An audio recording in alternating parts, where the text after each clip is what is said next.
ईश्वर का नाम, अल्लाह मालिक का नाम लेना बड़े भागों की बात है। भाग्यशाली जीव जो राम नाम से जुड़ते हैं और राम नाम से जुड़ के वो अति भाग्यशाली बन जाया करते हैं। ओम हरि अल्लाह वाहिगुरु राम का नाम ज्यों ज्यों जीव सुमरन करता है त्यों त्यों जन्मों जन्मों की मैल पाप उतरते चले जाते हैं और अंत्यकरण से मैल उतर के इंसान इस काबिल हो जाता है कि इस मृत्यु लोक में कण कण में जर्रे जर्रे में मालिक के नूरी स्वरूप के दर्शन होने लगते हैं। नूरी स्वरूप के दर्शनों से क्या मिलता है? आदमी की जिंदगी एकदम बदल जाती है। हर तरह का गम, चिंता, टेंशन, परेशानी, बीमारी और आत्मा की जन्म मरण की बीमारी क्षण में कट जाती है। वो इतना खुश, इतना लज्जत लेता हुआ जिंदगी गुजारता है जिसका लिख बोल के वर्णन नहीं हो पाता। हर तरह की खुशबू, हर तरह की लज्जत, हर तरह का स्वाद उसे नसीब हो जाता है। जैसे स्वाद जीभा का है, इंद्रियों के भोग विलास का है। जीभा का स्वाद, जब तक जीभा के संपर्क में कोई चीज है, मान लो आपको मीठा पसंद है, हलवा, रसगुल्ला, कुछ भी, तो जब तक आपके मुंह में वो चीज है, आप खाए जा रहे हैं, वो जीभा के संपर्क में जितनी देर है तो आपको स्वाद आ रहा है। उस खाने के बाद निगलने के 10-15 मिनट बाद मुंह बकबका हो जाता है। इंद्रियों के भोग विलास का है। जीव जब तक है तो लेता है और उसके बाद खत्म, बुरा हाल होता है।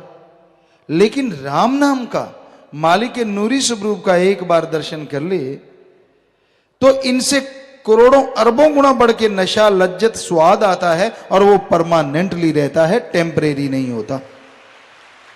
लगातार नशा छाया रहता है, लगातार लज्जत आती रहती है।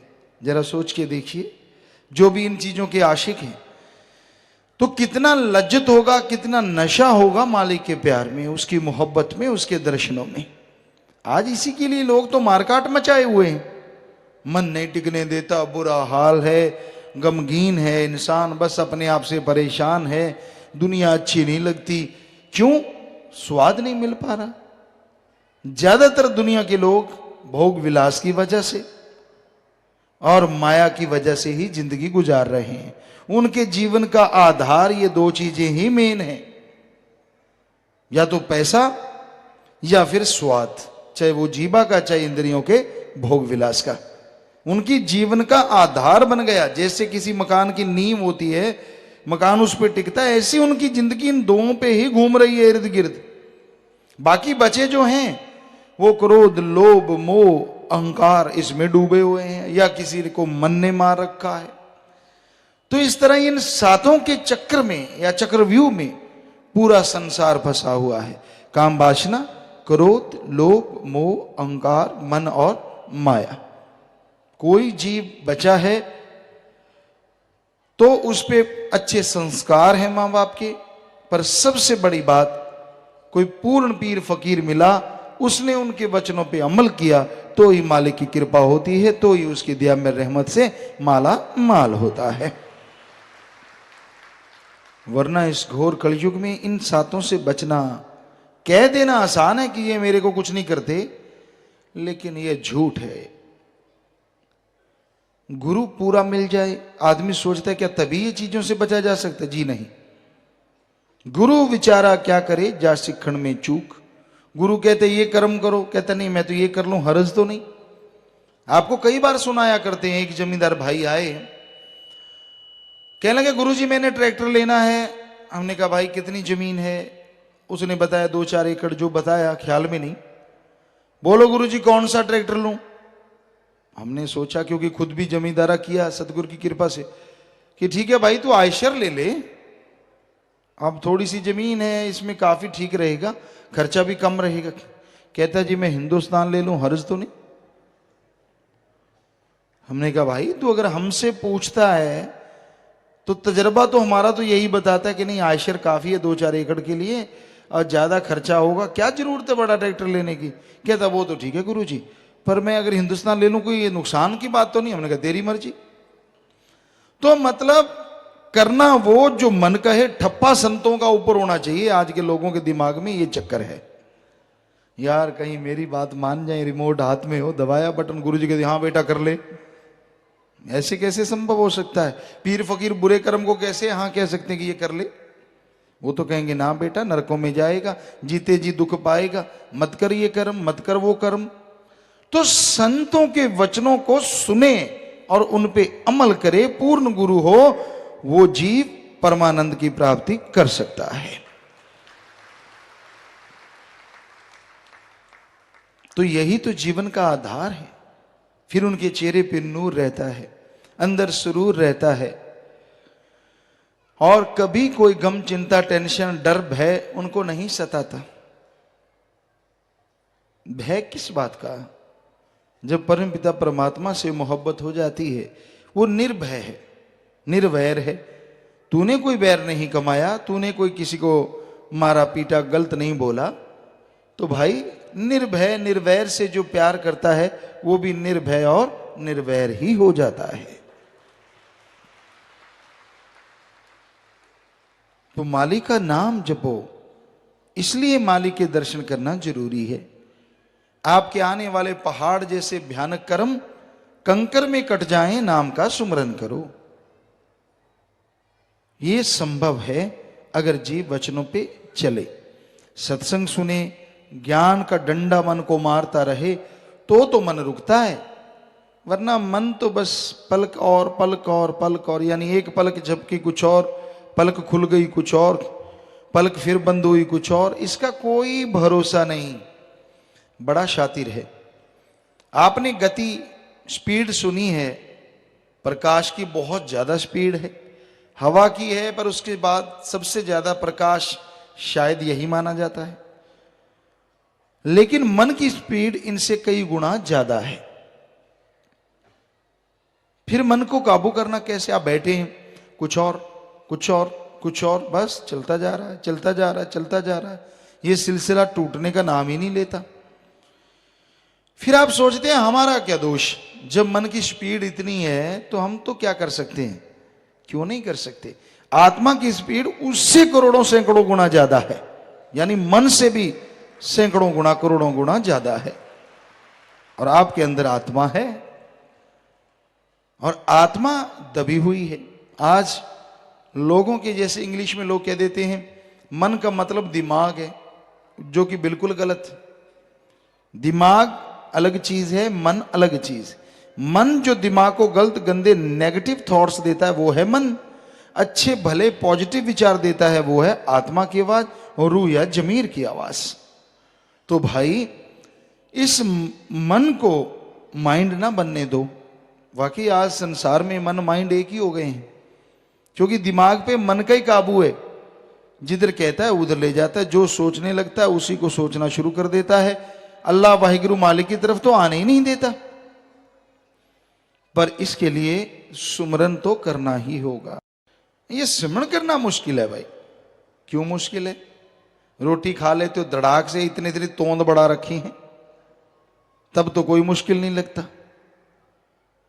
सारा दिन मुंह चिरता रहता बकरी की तरह, तब तो कोई मुश्किल नहीं लगता। जब राम का नाम लेना तब क्यों पिस्सू पड़ जाते हैं? पता नहीं क्या चक्कर है। भक्ति करने का नाम ले लो, मुंह फाड़ फाड़ के जंबाई। कई तो सत्संग सुनते सुनते इतना मुंह खोल लेते हैं उनके सारे दांत यहां से नजर आ जाते हैं। तो कहने का मतलब जब भी राम नाम की चर्चा हो, भगवान की बात करनी हो, तभी जंबाई क्यों आती हैं? खाज खुजली वहां होती जहां कभी पहले हुई नहीं होती। कहता है ये तो कर लूं फिर देखूंगा। तो मन इतने में उखाड़ देता है, सुमरण करने नहीं देता। तो सुमरण में ऐसा क्या है? क्या आपके पीछे हल जोत दिया? क्या आपके पीछे कोई भारी चीज बांध दी जो आप हिल नहीं पा रहे? राम नाम क्यों नहीं जपते?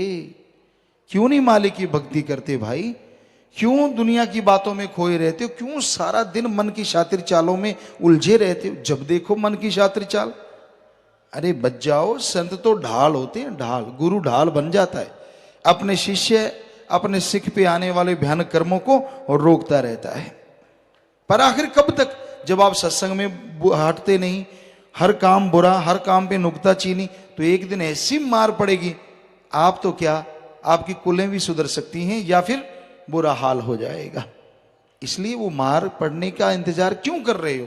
क्यों ऐसे कर्म करते हो जिससे आपको दुख आए? बुरा कर्म ना करो, किसी का दिल ना दुखाओ, चुगली निंदा ना करो, संतों के वचन सुन लो। मान लो तो फायदा, नहीं मानना तो मर्जी आपकी। फल तो मानने से ही मिलता है, पर सत्संग का फल मिलता जरूर है, आत्मा के खाते में जमा हो जाता है। पर जब आप क्यों, किंतु, परंतु शुरू करते हैं तो आत्मा का खाता भी जीरो हो जाता है। इसलिए सुन के अमल कर लो तो शाबाश, वरना क्यों किंतु से बचो। क्योंकि संतों को गुस्सा नहीं आता, चाहे सामने खड़े होकर गाली निकाल दो, क्या फर्क पड़ता है? संतों को दुख आता है, दुख कि हम समझा रहे हैं, बता रहे हैं, इनके कान पे जू नहीं सरकती। क्यों नहीं समझ रहे भाई? क्यों नहीं मालिक का नाम लेते? क्यों नहीं अल्लाह वाहिगुरु राम को याद करते? जिसको सुन के आपके दुख दर्द परेशानियां दूर हो जाएं, गम चिंताओं से आप आजाद हो जाएं। कोई वचन सुने, अमल करे तो सच्चा सुख मिलता है। तो भाई संतों के वचन, पीर फकीर के वचन सुनो। हमने ऐसे ऐसे लोगों को काम वासना में, क्रोध में, फिर लोभ लालच बड़ी बला है, सबसे बड़ी बला लोभ लालच भी है। ऐसे ऐसे लोगों को हमने देखा जो अपने गुनाहों को कबूल करते हैं कि हाँ भाई मेरे से गुनाह हो गया गुरुजी, मेरे से गलत काम हो गया, मैंने ठगी मारी, बेईमानी की, बुरा कर्म कर लिया। पीर फकीर तो मालिक से दुआ ही करते हैं, वो माफ, ठीक है बेटा सुमन करना माफ। पर फिर भी जब भी उनको दांव मिले, उनका मन हावी, फिर लोभ लालच का चक्कर शुरू। जो थोड़ी बहुत कमी रह रही है घर की बर्बादी की, वो भी घर बर्बाद कर लेते हैं। संत तो बहुत रोकते हैं, बच जाओ बर्बादी से, कितनी बार समझाते हैं। मस्ताना जी महाराज ने वचन किए, सच्चे सौदे की कमाई लोहे के चने होते हैं। आप सत्संगियों से खा लेते हो, भोले भालों से, आश्रम से खा लेते हो, तो ये ना तो हजम होती है ना उल्टी होती है। सब कुछ बन जाएगा पैसे से, घर बन गया, परिवार बन गया, गाड़ी आ गई, सब कुछ। लोग कहेंगे यार बड़ी अच्छा जमीन जायदाद, कोठी बंगला बगीचा, सब कुछ सामान इसके पास है। लेकिन जब कर्मों की वो मार पड़ेगी, बेपरवाह साईं जी के वचन जब असर दिखाना शुरू करेंगे, तो वो बड़े बड़े घर भी ऐसे लगेंगे जैसे शमशान भूमि, कब्रिस्तान। घर से खुशियां गुम, बीमारी का घर बन जाएंगे शरीर, आपस में लड़ाई झगड़े, प्यार मोहब्बत खत्म हो जाएगा। क्यों नहीं नेक काम करते? क्यों सारा दिन लोभ लालच, पैसा पैसा पैसा पैसा पैसा पैसा? पैसे से सुख मिलता तो दुनिया के नंबर 1 लोग स्वर्ग को धरती पे ले आते। हमने ऐसे ऐसे लोगों को देखा है जो दुनिया में धनाड़ों में नंबर रखते हैं, पर अंदर से अशांति होती है, बेचैनी होती है। तो भाई अगर शांति चाहते हो तो राम का नाम जपा करो, मालिक की भक्ति इबादत किया करो, छोड़ दो लोभ लालच को, छोड़ दो। अभी भी कुछ नहीं बिगड़ा, बच जाओगे। बाकी मर्जी आपकी है, घाव खाओगे तो खाते रहो, क्योंकि राम किसी को नहीं मारता। लेकिन जब कर्म बुरे करते हैं तो अपने आप मर जाते हैं, कर कर खोटे काम। राम ना किसी को मारे, कभी भी नहीं मारता। उसका काम है मालिक की, वो भगवान, वो खुशियां देने वाला है, दया का सागर है, रहमत का दाता है। अब किसी को बीमारी आ गई तो आपके खुद के कर्म है, इसमें गुरु संत पीर फकीर क्या करें? आप दुखी हैं, टेंशन में हैं, परेशानी है, गमों के पहाड़ टूट रहे हैं, तो आपके संचित कर्म है जन्मों जन्मों के। उससे बचना है तो एकमात्र उपाय गुरु बताता है, राम का नाम जपो, सेवा करो, परमार्थ करो, वचनों पे पक्के रहो, तो देखो रंग। पहाड़ जैसे कर्म कंकर में ना बदले तो कहना फकीर झूठ बोलता है, चाहे खड़े होके कह देना। इससे बड़ी गारंटी क्या दे सकते हैं? तो खुद तो वचनों को मानना नहीं, खुद चलना नहीं, शातराना चाले मन की हमेशा ही चलाकी, हमेशा ही शातिर बने रहना। तो भाई वो एडा भोला खसम नहीं ਜਿਹੜਾ मकर चलित्र ना जाने ਉਹਦੇ घर ਵਿੱਚ ਉਹੀ ਉਹ बस सकती ਜਿਹੜੀ सब चतुराइयां भुल जावे। वो अल्लाह वाहिगुरु राम इतना भोला नहीं है जो आपकी चालाकियों को समझे ही ना। वो तो पल पल की खबर रखता है। इसलिए चतुर चालाक ना बनो, चालाकी ना करो, कम से कम भगवान के सामने तो तौबा कर लिया करो सच्चे दिल से, तब तो मान लिया करो। चलो भगवान नहीं प्रकट हुआ, पीर फकीर को मान लो, उसके सामने मान लो, तौबा कर लो और आइंदा कर्म ना करो। देखो जब जागो तभी सवेरा, जब गुनाहों से माफी ले लोगे मालिक तभी से रहमत लुटाना शुरू कर देंगे। पर क्यों किंतु ना करो, अमल करो। तो संतों का काम तो बताना है भाई, सुनो, मानो तो भला, ना मानो तो भला। फकीर तो दुआ कर सकते हैं, पर जैसे कर्म करोगे फिर फल तो वैसा ही मिलना है। सबको संत बड़ा समझाएं फिर भी समझ ना पाए, अजी क्या हो गए हैं, अजी क्या हो गए हैं। सच्चे मुर्शिद कामिल जीवों को समझाते हुए कहते हैं कि संत पीर फकीर बड़ा समझाना चाहते हैं, तेरा जन्म अनमोल है, बेशकीमती है, मौका है सुनहरी, बड़ा अवसर मिला है, जीते जी परमानंद की प्राप्ति कर ले और मरणोपरांत आवागमन से आजाद हो जा। ऐसा मौका बार बार नहीं मिलता, ऐसा अवसर बार बार नहीं आता। अरे इस मनुष्य शरीर के लिए देवी देवता तरसते हैं, क्योंकि मनुष्य शरीर में ही यह सब संभव है कि परमानंद की प्राप्ति हो और आवागमन से आजादी मिल जाए।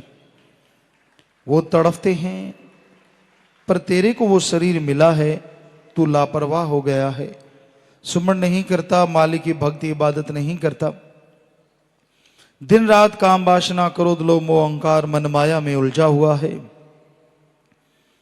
मन नफस शैतान के घोड़े पे सवार, तुझे कुछ दिखाई नहीं देता, हर समय मनमते चलता है, मनमते लोगों की सुनता है, गुरु पीर फकीर की बात को नजरअंदाज करता रहता है। और यही कारण है तेरी बेबसी का, यही कारण है तेरे दुखी होने का, यही कारण है तेरी परेशानियों का। अगर संतों के वचन सुन के अमल कर ले, संतों के वचनों पे विश्वास कर ले, तो ना अंदर कमी रहे ना बाहर कमी रहे। जीव मानता नहीं, अपने सुख के लिए, अपनी सुविधा के लिए इंसान क्या नहीं करता, झूठ बोलता है, कुफर तोलता है, गलत बोलता है, जरा से भी परेशानी झेलना पसंद नहीं करता। और ये नहीं जानता जो परमार्थ के लिए जरा सी परेशानी सह लेते हैं, मालिक उनके पास खुदा खड़े हो जाते हैं। कहने का मतलब, इंसान को कभी कभी ऐसा लगता है कि उसे दुख आ रहा है, वो जरा सी परेशानी के बदले या जरा सी परेशानी के बाद में पता नहीं कितना सुख छुपा है, कितनी खुशियां छुपी हैं, ये तो राम जानता है। तो इंसान को अपने मन की नहीं सुननी चाहिए, मनमती नहीं चलना चाहिए। मन बड़ी जालिम ताकत है, जीव को कभी भी मालिक के रास्ते पे चलने नहीं देती, तरह तरह की बातें करती है, तरह तरह के ख्याल देती है। ये मन की बुद्धि, मन की सोच इंसान को दूर करती है परमपिता परमात्मा से, अपने पीरो मुर्शिद कामिल से। जगह जगह पे खुद की गलतियों की बजाय संत पीर पैगंबर ऋषि मुनियों में इंसान गलतियां ढूंढता है और गलतियां निकालता रहता है। खुद अपनी गलतियों की तरफ ध्यान नहीं देता, खुद अपनी गलतियों की तरफ इसका ख्याल जाता ही नहीं। तो अपने अंदर की गलतियों को दूर करने की कोशिश कीजिए, सुमरन कीजिए, भक्ति इबादत कीजिए, ताकि अंदर के जो गुनाह, अंदर के जो पाप आपसे हो गए हैं वो जल्दी से दूर हो जाएं और आप मालिक की दया में रहमत से अंदर बाहर से माला माल हो जाएं। यह संभव है अगर आप स्मरण करें, यह संभव है अगर वचनों पे अमल करें। तो संतों का काम जीवों को बताना है। बेपरवाह जी ने यही फरमाया है, सबको संत बड़ा समझाएं फिर भी समझ ना पाए, अजी क्या हो गए। संत रोज समझाते हैं, कभी कोई बात मन की पकड़ ली, कभी कोई बात मन की पकड़ ली। एक सत्संगी ने कहा कि जी मैं मन से लड़ता बहुत हूं। ध्यान से सुनिए, कहता कभी मन ऊपर मैं नीचे और कभी मैं नीचे मन ऊपर। यानी दोनों बातों में मन ही ऊपर रहता है। सो इस मन से लड़ना जरूरी है। मन गुमराह कर देता है, सतगुरु पीरो मुर्शिद कामिल से दूर कर देता है। अरे मन के पीछे ना चलो, सेवा करो, सुमरन करो, परमार्थ करो। बेपरवाह जी ने फरमाया का खोले लख है पे, तेरी नजर ना आया, तेरी नजर नहीं आ रहा। बहुत कुछ रखा है, क्योंकि तन का सुख, मन का सुख जब जीव भोगने लगता है ना, जरा सी भी परेशानी उसके लिए बहुत बड़ी चीज हो जाती है। और ये नहीं पता कि उसके बदले मालिक ने पता नहीं क्या खुशियां बख्श देनी है। सो मन नफस शैतान के हाथों मजबूर होके आप मन की ना सुना करो, बल्कि सुनकर वचन ना अमल कमाएं, लाभ ना उठाएं। आप वचन सुन के अमल नहीं कमाते, इसलिए दुखी हैं, अमल किया करो। अजी कहाँ खो रहे हैं, अजी कहाँ खो गए हैं। कहाँ खो गए हैं भाई? इस दुनिया में काम वासना, क्रोध, लोभ, मोह, अहंकार, मन माया में, इन सातों में उलझ गए हैं आप। इनसे निकलो। संत तो दयालु होते हैं, जीवों पे तरस करते हैं, हर समय जीवों के लिए दुआ करते हैं, सत्संग लगा के समझाते हैं ताकि जीव का भला हो। मन कभी भी डगमगा जाए, विश्वास कभी भी डगमगा जाए, उसे दृढ़ बनाने के लिए संतों का सच्चा सत्संग होता है। वो समझाते हैं तू अपने कर्मों का भोग रहा है, इसमें संतों को दोष क्यों देता है। कई बार जीव के मन में आता है मेरा ये काज क्यों नहीं सुधरा, मेरा वो काज क्यों नहीं सुधरा, मैं तो राम का नाम जपता हूं। तेरा काज बिगड़ा है तेरे बुरे कर्मों की वजह से, बताओ संतों का क्या दोष। संतों ने बताया कैसे तू अपने काज को संवार सकता है, कैसे बिगड़ी बन सकती है, कैसे बुरे कर्मों से नेक कर्म हो सकता है, कैसे कर्मों के बोझ से हल्का हो सकता है। दिन रात सुमन कर, मालिक की औलाद से निस्वार्थ भावना से प्यार कर और वचनों पे अमल कर। अब इनमें से तूने अमल नहीं किया तो संतों को दोष। ऐसा है मन जालिम, अपने कर्मों का दोष नहीं मानता, जब भी दोष देता है संतों को, अल्लाह को, वाहिगुरु को, राम को, क्योंकि उन्होंने कौन सा उलाहना दे देना है, मेरा ये नहीं किया, मेरा वो नहीं किया, मेरा फलाना किया। तूने बता राम नाम में क्या किया? क्या दिन रात सुमन कर रहा है? क्या दिन रात सेवा में लगाता है? फिर तो तेरा मन रुके। अब मन मते लोगों की सोहबत नहीं छोड़ता, मन मते लोगों का संग नहीं छोड़ता, सुमन करता नहीं, सत्संग सुन के अमल करता नहीं, वचनों पे चलता नहीं, तो बताओ संत क्या करे? गुरु विचारा क्या करे, जा सिखण में चूक। टीचर लेक्चरर पढ़ाते हैं, अगर स्टूडेंट विद्यार्थी उसको फॉलो ना करे, फेल हो जाए, तो इसमें टीचर की क्या कमी है? क्योंकि उसी क्लास के लोग फर्स्ट डिवीजन मेरिट होल्डर होते हैं, कोई कोई फेल होता है तो उसकी खुद की कमियां हैं। सो इसी तरह संतों को दोष ना दो। संत तो दयालु होते हैं, जीवों पे तरस कमाते हैं, पर मन विश्वास आने देता ना ही नरकों में जाएं। बेपरवाह जी ने फरमाया मन विश्वास नहीं आने देता संत, उनके खेल होते हैं। वो वही करते हैं जो उनका सतगुरु अल्लाह वाहिगुरु राम कहता है। दुनिया को लगता है ये गलत, वो गलत, फलां गलत, ढींगड़ गलत, उनको दुनिया की कब परवाह होती है? वो तो वो करते जिस पे सतगुरु उनका हुक्म देता है, और करते ही रहेंगे। ना किसी की परवाह थी, ना है, ना रहेगी, क्योंकि सतगुरु मौला जैसा हुक्म बख्शे, सतगुरु दाता जैसा ख्याल दे, संत उसी के अनुसार चलते जाते हैं, किसी की परवाह नहीं करते। पंजाबी में कई बार ऐसा ट्रकों पे हमने लिखा हुआ देखा है, मचद्या नु मच लैण दी। बड़ा अजीब सा लगता है, लेकिन कई बार अच्छा भी लगता है कि भाई सतगुरु शायद ऐसा ही इसलिए दिखाता है कि भाई तू अपना काम कर, मचद्या नु मच लैण दी। सो कहने का मतलब तू राम का नाम जब सुमन कर और वचनों पे अमल कर। कोई तुझे देख के जलते है तो जलते रहने देना, किसी की नजर तुझे लगे, क्योंकि प्यार मोहब्बत में जो सतगुरु के चलेगा उसे कोई नजर वजर नहीं लगती, वो बढ़ता ही जाता है और मालिक उसे खुशियों से माला माल कर देता है। इसलिए वचनों पे रहो, बस बुरा कर्म ना करो, अपने अंदर कमी ना आने दो, अपने अहंकार को काबू रखो, अपनी खुदी को, अपनी मैं को लगाम दे के रखो। फिर देखो कैसे मालिक के नज़ारे मिलते हैं, कैसे मालिक की खुशियां मिलती हैं।